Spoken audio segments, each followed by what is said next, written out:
ओम शांति। आज प्यारे बाप दादा के महावाक्य हैं।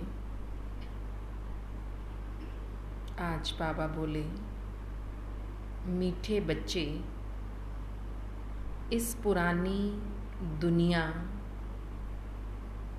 पुराने मांडवे से अब दिल हटा लो। क्या करना है? तुम्हें बाप के पास वापस जाना है। इसलिए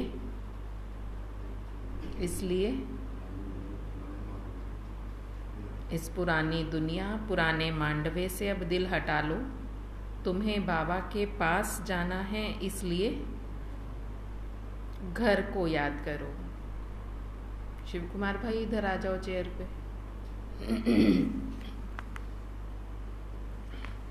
आज का प्रश्न है, अपनी अवस्था अच्छी बनाने के लिए किस बात का बहुत बहुत ध्यान रखना चाहिए? अपनी अवस्था को अच्छा बनाना है तो बाबा पूछ रहे हैं किस बात का बहुत ध्यान रखना है।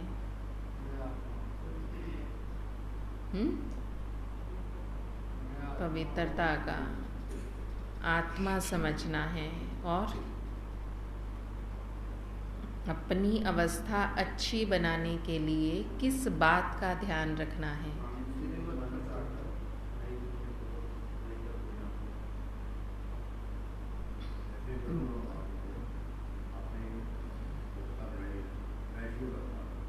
उन्होंने कैसे बनाई? तो वो कौन सा पुरुषार्थ करें? बाबा यही पूछ रहे हैं। बाबा ने कहा भोजन का बहुत ध्यान रखना है। सेंसिबल बच्चे अपने हाथों से योग में रहकर भोजन बनाएंगे और खाएंगे। अगर कोई बाबा को याद करके प्रेम से बैठ भोजन बनाए और खाए तो अवस्था बहुत अच्छी हो सकती है। कैसे अवस्था अच्छी बनेगी? कि भोजन बाबा की याद में ही बना हुआ खाना है। बाबा कहते हैं अपने हाथों से बनाओ। सेंसिबल समझदार बच्चे क्या करेंगे? अपने हाथों से भोजन बनाएंगे और खाएंगे। बाबा की याद में, ये भी नहीं कि बातें करते हुए, बाबा की याद में बनाएंगे, तब अवस्था अच्छी होगी। बाबा की याद में भोजन बनाएंगे, शुद्ध पवित्र हाथों के बने हुए भोजन की वासना बाबा लेंगे। बाबा वासना, बाबा को भोग लगाते हैं तो बाबा वासना लेते हैं। बाबा कहते हैं मैं किस भोजन की वासना लूँगा? जो शुद्ध बाबा की याद में बना हुआ भोजन होगा। सर्विसेबल बच्चों को बहुत फुर्त बनना चाहिए। हर प्रकार की सेवा अपने हाथों से करनी है। हम सर्विसेबल बच्चे हैं, इसलिए बाबा कहते हर प्रकार की सेवा अपने हाथों से करो। शुद्ध भोजन अपने हाथों से बनाओ और खाओ। ठीक है? अब क्या करना है बाबा की आज की श्रीमत? अपनी अवस्था अच्छी बनानी है तो भोजन अपने आप बना के खाना है। अपने आप माना बाबा ने कहा शुद्ध हाथों का बना हुआ, योग युक्त होकर जो भोजन बनाते हैं वो भोजन स्वीकार करना है। अगर घर पर नहीं मिलता तो अपने आप बनाओ। ठीक है जसबीर भाई? मिश्रित ज्ञान में चल रहे वो तो ठीक है, जिसकी मिश्रित ज्ञान में नहीं है उसको तो फिर अपना हम प्राण देंगे वो दुनिया में कौन ने बनाया? जो जिसकी मिश्रित ज्ञान में नहीं है और आदमी ज्ञान में है तो वो तो फिर हम प्राण देंगे फिर उसको कहो साथ चलो। बस फिर और जो इतनी बात है ज्ञान में बात तो हो रही है तो ज्ञान में नहीं है, वो ज्ञान में है फिर तो ठीक है, बढ़िया है। वो मानने जिसको पता है ज्ञान सुनते आ फिर वो तो बस वही करे। इस बात नहीं मेरी काम क्या स्पीड बात ये वो स्पीड को टीम ने कह दिया कि टीम ने बोली करी।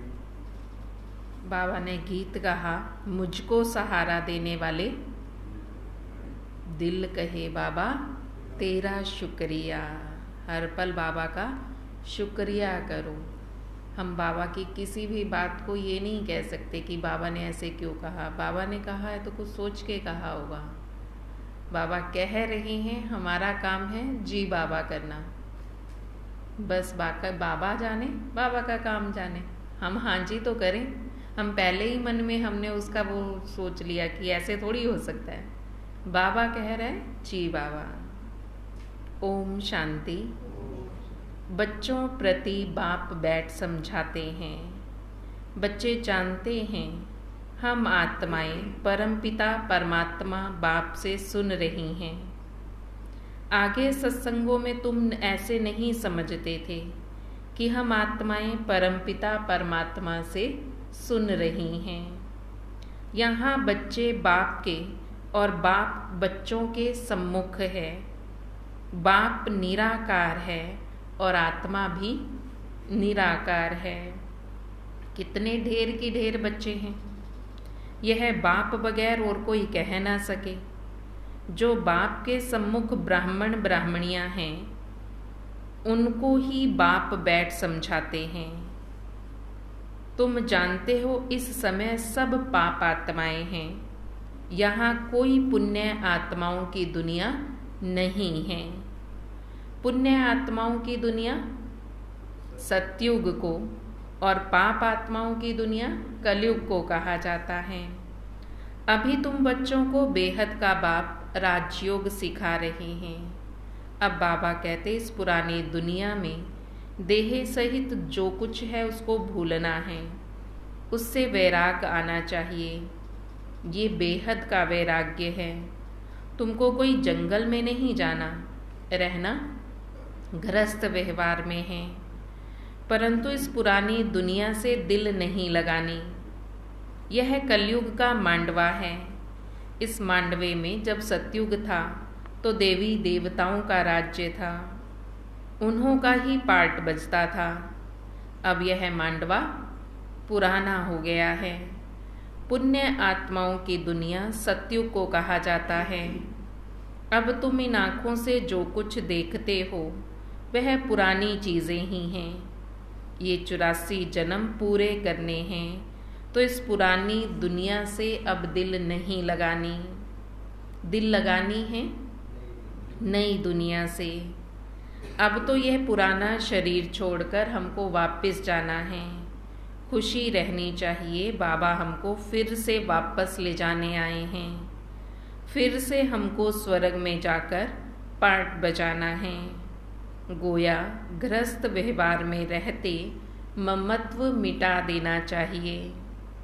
पुरानी दुनिया को कब्रिस्तान बनना ही है। नाटक के एक्टर्स पार्ट पूरा करते हैं तो फिर घर याद पड़ता है। तुम भी जानते हो, हम ब्राह्मणों ने 84 जन्मों का पार्ट बजाया है। 84 का ही चक्र कहा जाता है। वर्णों को याद करना पड़ता है। शिव बाबा बैठ फूलों को देखते हैं, इनकी आत्मा भी देखती है और फिर बाबा को भी याद करती है। बाबा ने हमको ये ज्ञान सुनाया है। वही बाप, टीचर और सतगुरु है। कोई शास्त्र तो हाथ में नहीं है। बच्चियां भी कहेंगी शिव बाबा ने सृष्टि चक्र की नॉलेज दी है। वह आपको सुनाते हैं तो सतगुरु याद रहेगा ना। आत्माओं के रूप से बाबा को ही याद करना है। एक बाप के सिवाय और कोई भी याद नहीं आना चाहिए। सारे वर्ल्ड की हिस्ट्री ज्योग्राफी भी याद पड़ती है। यह भी जानते हो, वहाँ हम आत्माएं अशरीरी रहती हैं। इस सृष्टि पर आकर शरीर धारण कर फिर आत्मा पार्ट बजाती है। और बाप तो सदा ही अशरीरी है, वो तो जन्म लेते ही नहीं हैं। अभी हमको इस शरीर द्वारा कल्प पहले माफिक शिक्षा मिल रही है। बरोबर हम आत्मा हैं। पुण्य आत्मा, पाप आत्मा कहा जाता है। नाम जो है आत्मा को दिया गया है, शरीर को नहीं। पाप व पुण्य परमात्मा नहीं कहा जाता, पाप व पुण्य आत्मा कहा जाता है, क्योंकि आत्मा ये शरीर धारण कर पाप करती है, इसलिए आत्मा को नाम दिया है। सन्यासियों को भी महान आत्मा कहेंगे। अगर परमात्मा सर्वव्यापी हो तो महान परमात्मा कहा जाए। ऐसे तो हो नहीं सकता कि परमात्मा बैठ यज्ञ तप आदि करे। भगत भगवान को ढूंढते हैं। यह भी ड्रामा के अंदर भक्ति मार्ग की नूंद समाई हुई है। तुमको 21 जन्म सुख भोग, 63 जन्म भक्ति मार्ग के अंदर चक्र में आना है। तुम जानते हो हमारा पार्ट सबसे न्यारा है। हर एक अविनाशी आत्मा को अविनाशी पार्ट मिला हुआ है। शरीर तो हर एक के खत्म हो जाएंगे। आत्मा कहती है, क्या कहती है? हमने ही 84 जन्मों का पार्ट पूरा किया है। अभी हमको ये शरीर रूपी वस्त्र छोड़ अपना पार्ट पूरा कर वापिस घर जाना है। इसलिए इस पुराने शरीर से, इस पुरानी दुनिया से ममत्व नहीं रखना। आत्मा ही सब कुछ करती है, आत्मा ही पढ़ती है, आत्मा में ही संस्कार रहते हैं। कहती है हमने इतना पढ़ा है इन आर्गन्स के द्वारा। आत्मा निकल जाती है तो शरीर मुर्दा कहा जाता है। आत्मा कहती है मैं अमर हूँ। तुम्हारी बुद्धि में भी अभी रहता है, बरोबर इस बेहद के ड्रामा में हमारा 84 जन्मों का पार्ट है। अनेक एक्टर्स भिन्न भिन्न धर्म के हैं। भारत की बड़ी भारी महिमा है। क्रिश्चियन लोगों को भी भारत के लिए रिगार्ड है। समझते हैं भारत प्राचीन देश है।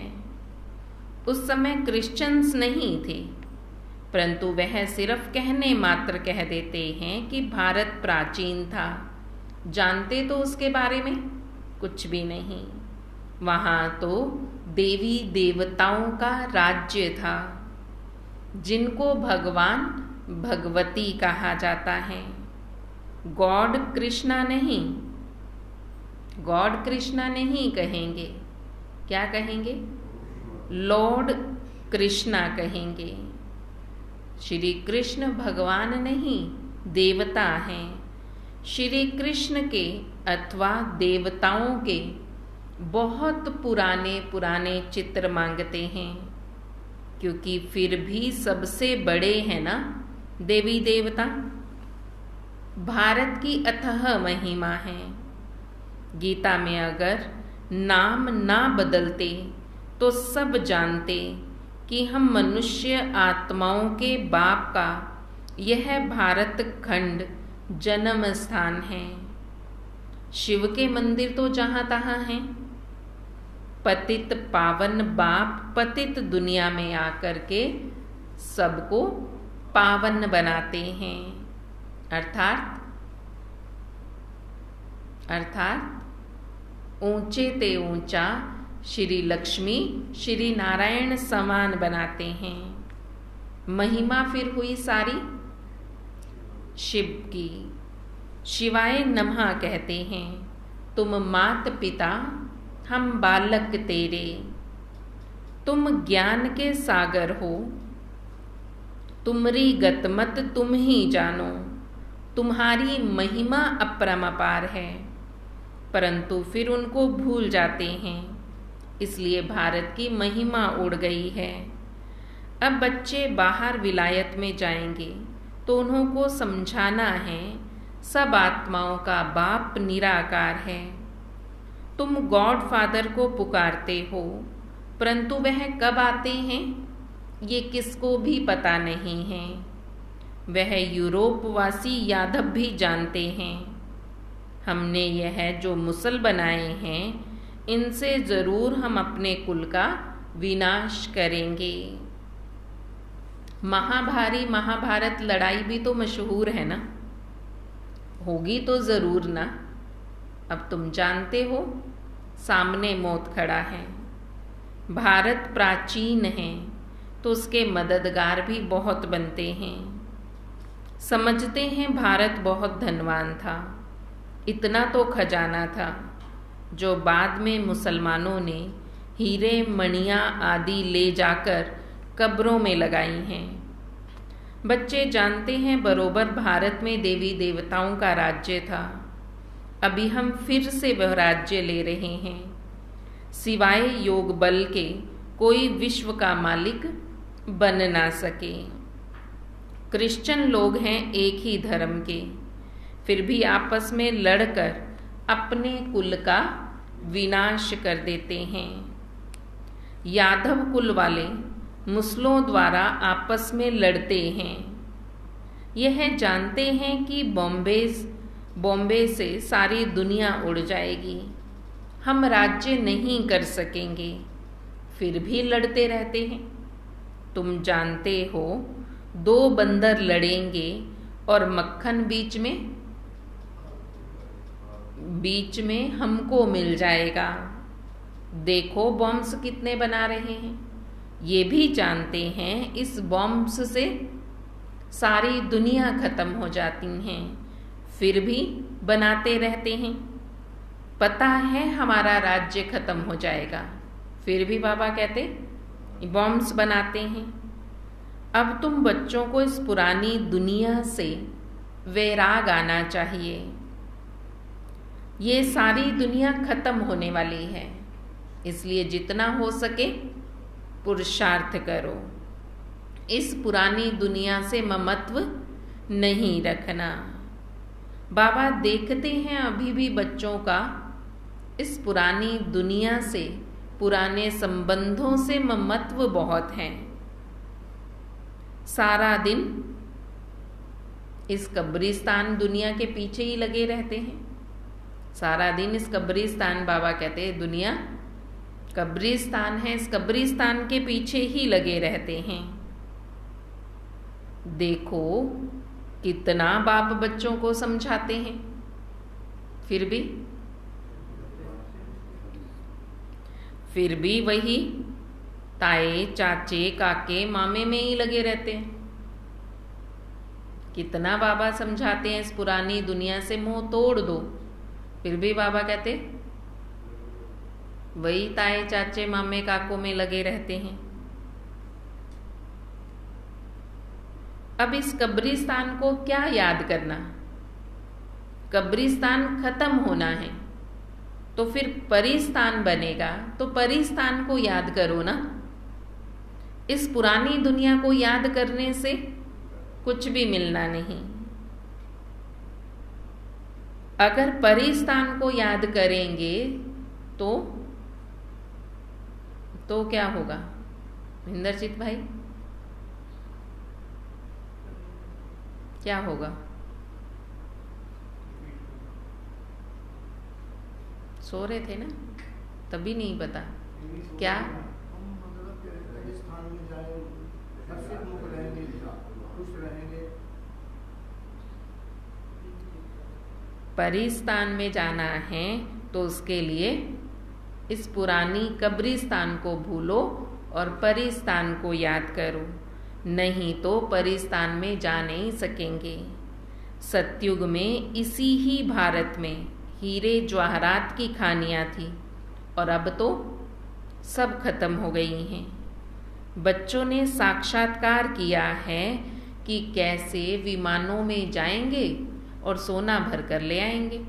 यहाँ तो ट्राली में ईंटें ही आती हैं। बाबा कहते वहाँ तो विमानों में जाएंगे, सोना भर कर लाएंगे, फिर उससे उस सोने से क्या करेंगे? महल बनाएंगे, अपने घर बनाएंगे, वह सृष्टि नई बन जाएगी। अब ऐसी दुनिया में जाना चाहते हो तो उसके लिए पुरुषार्थ करना पड़े। कौन सा पुरुषार्थ?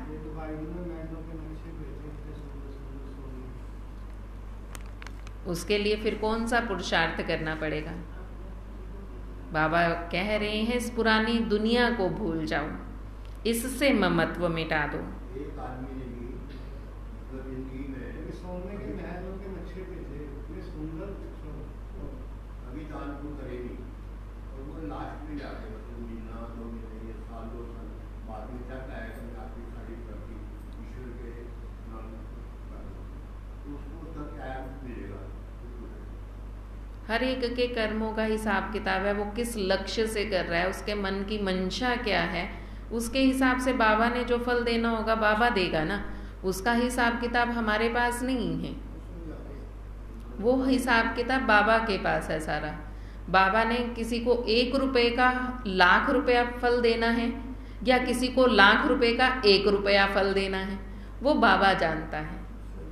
वो बाबा को पता है कि बाबा वो मन में क्या है उसकी। बाबा ने मन की भावना देखनी है। बाबा ने ये नहीं देखना कि इसने 1 रुपया दिया है या इसने लाख रुपया दिया है। हर एक के मन की भावना, सिचुएशन क्या है उस समय की, वो देखेंगे बाबा।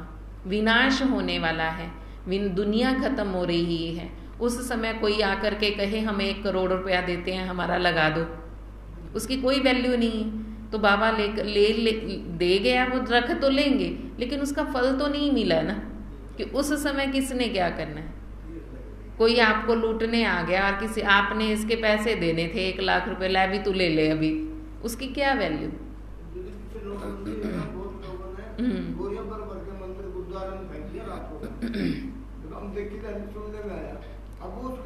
उसका तो कोई फल है ही, फायदा ही नहीं है।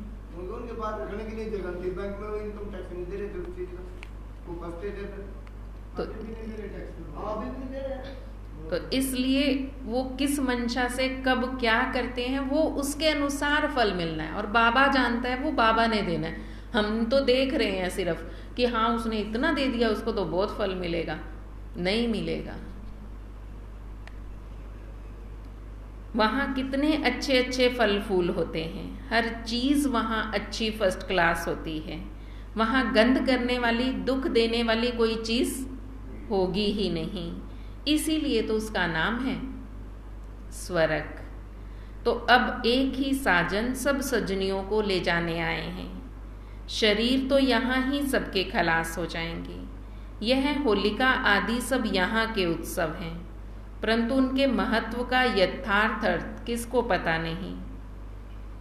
रक्षाबंधन का भी उत्सव है, रावण को जलाने का भी उत्सव है।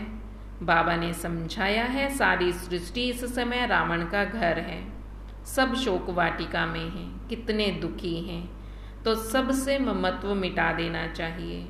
अभी हम वापस घर जा रहे हैं, घर को ही याद करना है। सतयुग में जब शरीर बूढ़ा होगा तब समझेंगे अब ये पुराना शरीर छोड़ नया लेते हैं।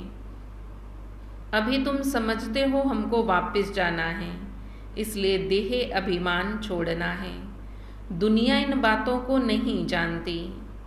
कह देते हैं आत्मा सो परमात्मा, परमात्मा सो आत्मा। बाप समझाते हैं ये सब झूठ है। अगर भगत ही भगवान है तो फिर भगवान को क्यों याद करते हो। पतित पावन तो एक निराकार बाप गाया हुआ है। कहते हैं मुझे पतित दुनिया में आना पड़ता है, फिर इनको तुम सब बच्चों को पावन बनाता हूँ। सारी दुनिया को पावन बनाकर वापस ले जाता हूँ। वहाँ परम धाम में सब आत्माएं पवित्र ही रहती हैं। फिर यहाँ सतो रजो तमो में पास कर अंत में पतित बन पड़ी हैं। यह है सबका अंतिम जन्म। लक्ष्मी नारायण भी अब अंतिम जन्म में हैं। पतित पावन एक ही बाप है। इस सृष्टि के चक्र को समझना बहुत सहज है। माताएं भी इस सृष्टि चक्र गोले के चित्र पर अच्छी तरह समझा सकती हैं। इसमें सिर्फ बुद्धि शुद्ध चाहिए। चित्र पर समझाना बहुत सहज है। बाप बगैर ये नॉलेज कोई समझा नहीं सकता, और कोई के पास ये चित्र है नहीं। इन चित्रों का बहुत बहुत मान होगा। बाबा कहते जो पढ़े लिखे हैं उन्हों को ये झाड़ त्रिमूर्ति का चित्र भेजो, विलायत में भी भेज दो।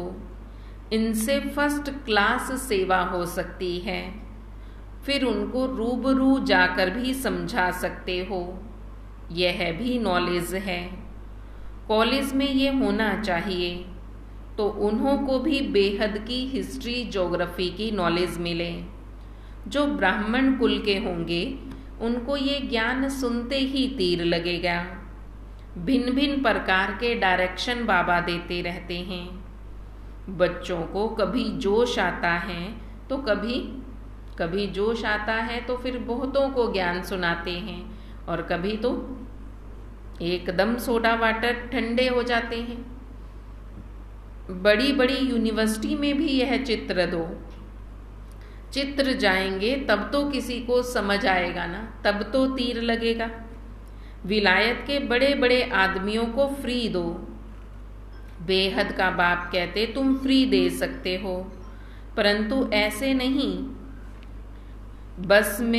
बस में जो मिले उनको देते रहो। ट्रेन में व बस में जो मिले, बाबा कहते तुम्हें ये फ्री में बांटना है, लेकिन ऐसे नहीं कि हर एक को ऐसे ही बांटते रहो। लायक भी देखना है। इसमें बड़ी अच्छी नॉलेज है।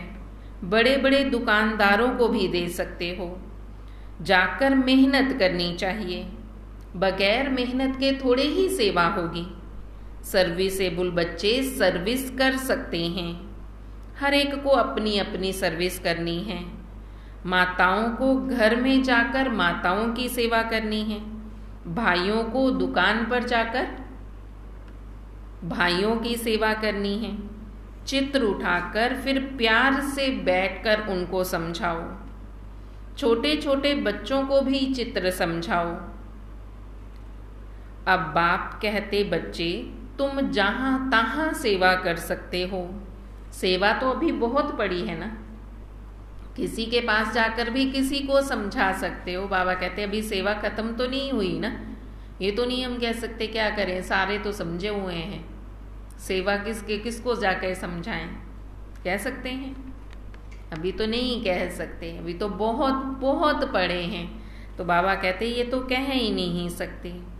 छोटे छोटे बच्चों को भी चित्र पर जाकर उनको कहना चाहिए, बाबा कहते वो भी जाकर समझा सकते हैं। बाबा के भी तुम छोटे बच्चे हो, कोई 4 मास का बच्चा है, कोई 6 मास का है, कोई 2 मास का है। अभी तुम्हारी बुद्धि में है 84 जन्म कैसे लेते हैं। अब ब्राह्मण बने हैं, फिर देवता बनेंगे, फिर क्षत्रिय, ऐसे ऐसे अपने से बातें करनी चाहिए। तुम पारलौकिक बाप से बातें करने वाले हो। यह है विचार सागर मंथन करना। जितनी सर्विस करेंगे उतना इजाफा मिलेगा।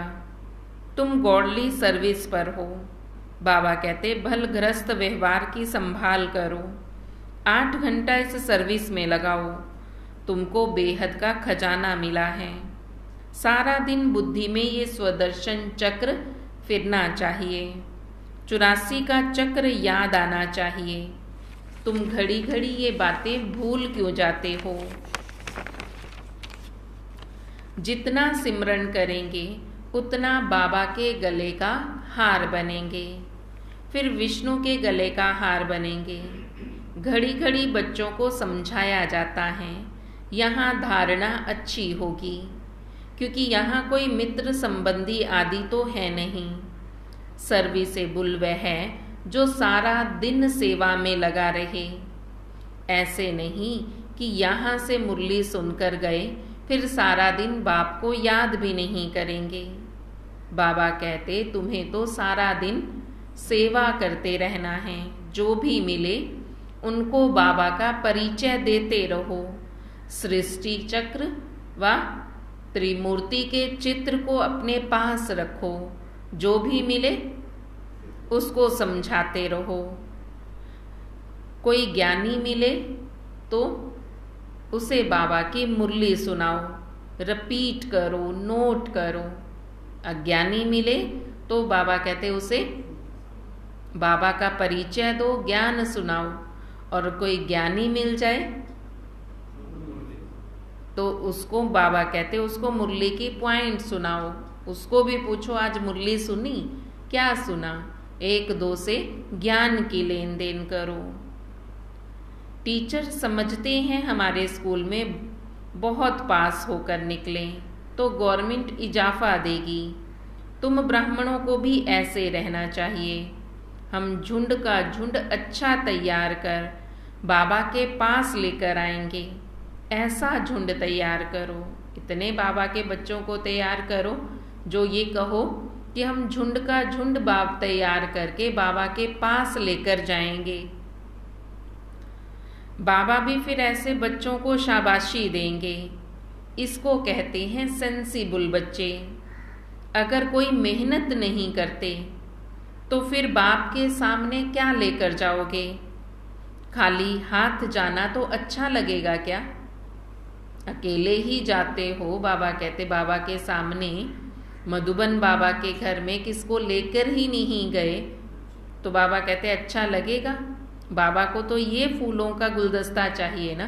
बाबा कहते इसलिए सुंदर सुंदर गुलदस्ता तैयार करके बाबा के सामने लेकर जाओ कि बाबा देखो मैं इतना सुंदर गुलदस्ता लेकर आया हूँ। आराम तो करना ही नहीं है, आराम हराम है। तुम्हें ऐसा फुर्त होना चाहिए। कैसा? तुम्हें ऐसा फुर्त बनना है कि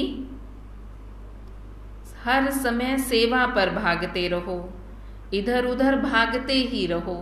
जहां देखो वहां बस चित्र निकालो और समझाना शुरू कर दो। 5-6 घंटे नींद काफी है, बाकी मेहनत करनी चाहिए सेवा की।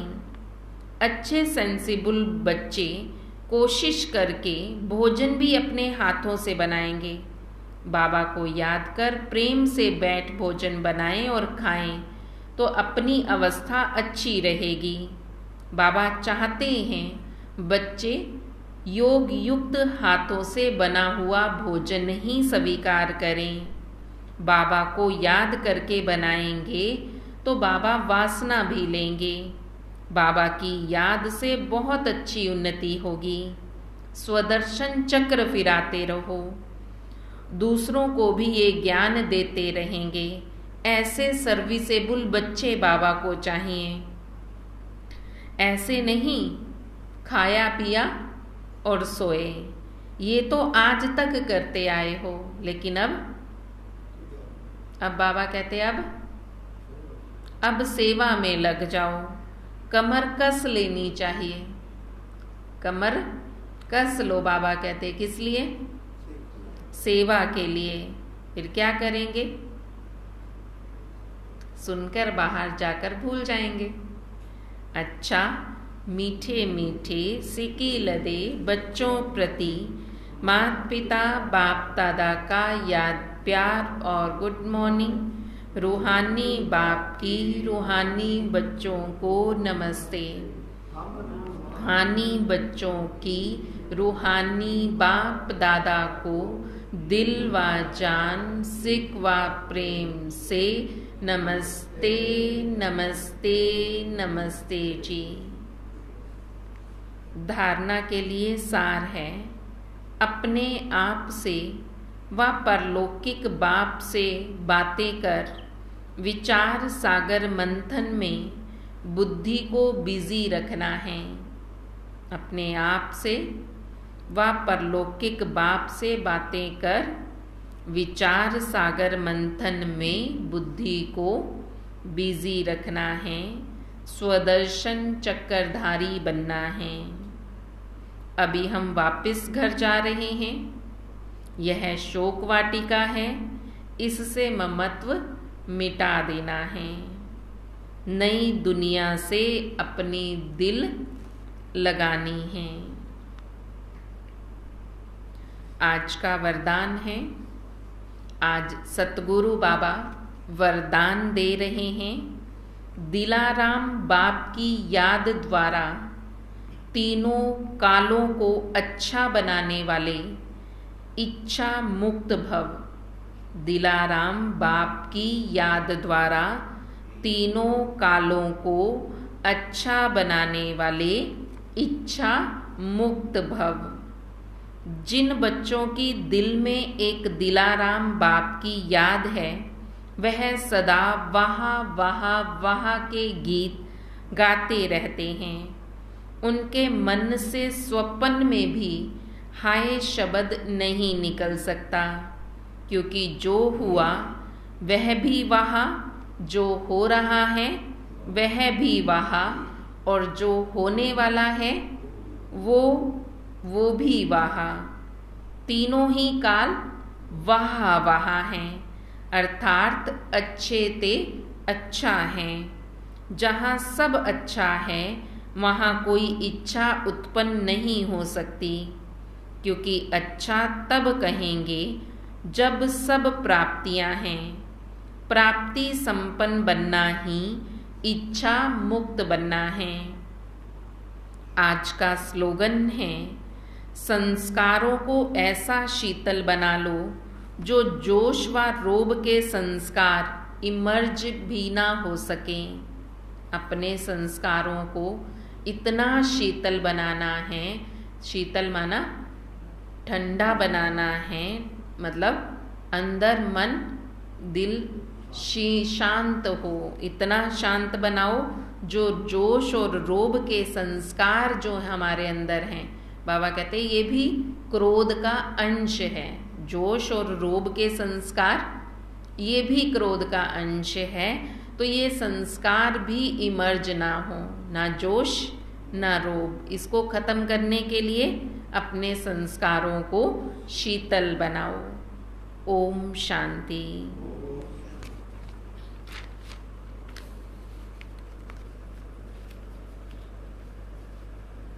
जसबीर भाई।